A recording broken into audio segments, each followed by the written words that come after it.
See, Maria, we are on the precipice of a global food crisis. God created humanity. Humanity has created every way to destroy itself, from nuclear, biological, chemical. But now we've waged a war. We've weaponized food. In the Ukraine, between the Ukraine and Russia, they represent 50% of the world's production of fertilizer, 30% wheat, 20% corn, 2.5 million acres of sunflowers, other food and minerals. They also have sand for fracking, sand for glass.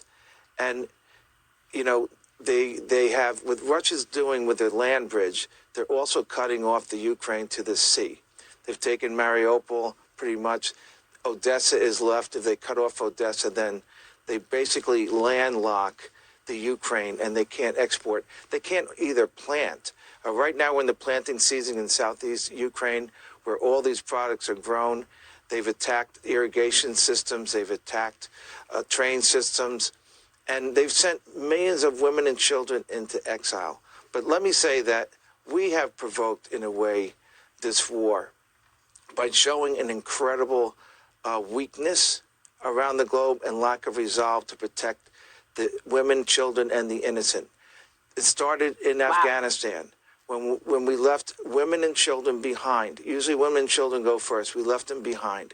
And now they've sent millions of women into exile. If the United States, the greatest country on earth, doesn't stand up for the defenseless, who will? We will lose this country unless we love and build versus hate and destroy.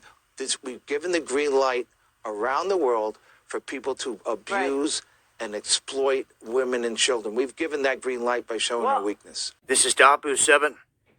The situation here globally with food is getting worse by the day.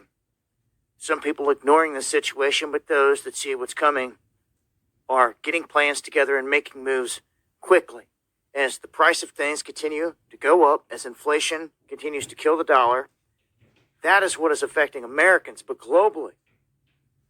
Every person out there that's trying to get their hands on some food is finding it more difficult than the years or even weeks past.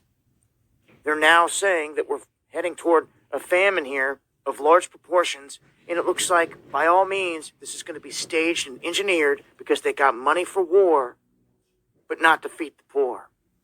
Period. Without any excuses. Doesn't matter who it is. Any 1%er out there doesn't want to help the poor, there's no excuse. Doesn't matter how much you're in love with them, how much you like them and their image. Actions speak louder than words. And we have a senator that just stepped up and says, we've never seen anything like this, that we are facing an imminent famine. So a U.S. senator admitting that we are heading into the direction of a large-scale famine that is being engineered 100%. So there's no one else to blame but the politicians and those that people have allowed to control things, unless you want to take the power back and do something about that. You see, hopefully at some point, hopefully this summer, we see people spring into action and rise. We need some kind of movement in this country to take the freedom and the power back, or they're going to wash it all away. Matter of fact, that is the plan, by design, and it's hidden in the open. Actually, books written on it and everything else. If people just took the time to find it, it's right there. So what's coming around the corner is all by design. Before we went to air tonight, a plane apparently crashed at a General Mills plant, a food plant in Covington, Georgia. 6 tractor trailers were reportedly on fire. You're seeing pictures from the scene right now. This is the second time in a week that something like this has happened. On April 14th, the plane crashed into the Gem State Processing in East Idaho. What's going on here? Well, the story gets weirder. Food processing plants all over the country seem to be catching fire.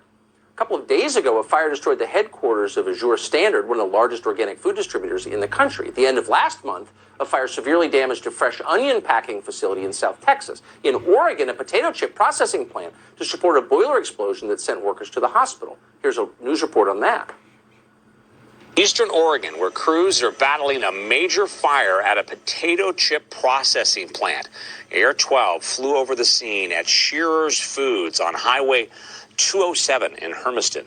We're told the fire was caused by an explosion of a portable boiler there. 2 people were taken to the hospital. So industrial accidents happen, of course, but this is a lot of industrial accidents at food processing facilities at the same time the president's warning us about food shortages. They're getting hit by planes and catching fire. What is going on here exactly? Jason Rantz hosts a radio show in Seattle and joins us to put it into perspective. Jason, good to see you. Good to see you. Yeah, obviously, when something happens every so often, you obviously hope that there's no significant damage and certainly no one gets hurt, but you kind of write it off. It's not that big of a deal. Accidents happen. But when you've got well over a dozen food processing plants and warehouses getting destroyed or seriously damaged over just the last few weeks, at a time when the food supply is already vulnerable, it's obviously suspicious, and it could lead to serious food shortages. That's why some folks are now wondering, well, number one, what's going on? And you've got some people speculating that this might be an intentional way to disrupt the food supply. Wait, may I ask you to pause there really quick? Can I just ask you, I just want to nail this down so our viewers understand. There have been confirmed over a dozen disabling accidents at food plants in the last month, over a dozen.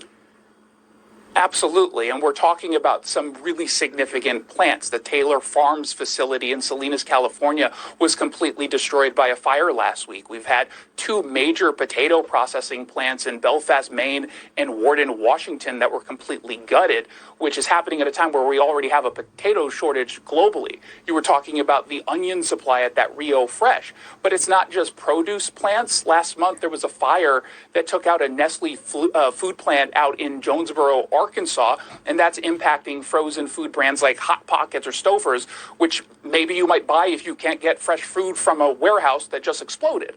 And that Shearer's food facility you just mentioned in the open, I mean, that's the only West Coast facility that they operate.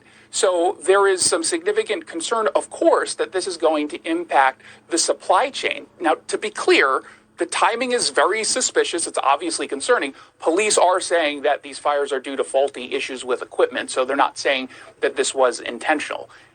Either way, it's obviously going to have some significant, implications in us getting our food. Yeah. I mean, an hour ago, a plane crashes into a General Mills facility. We'd already planned this segment. I'm sorry. I'm sorry. The onus is on people who think that's a conspiracy theory to explain what is going on. What are the odds of that? I have no idea. Jason Rantz, I appreciate your report tonight. We will follow up.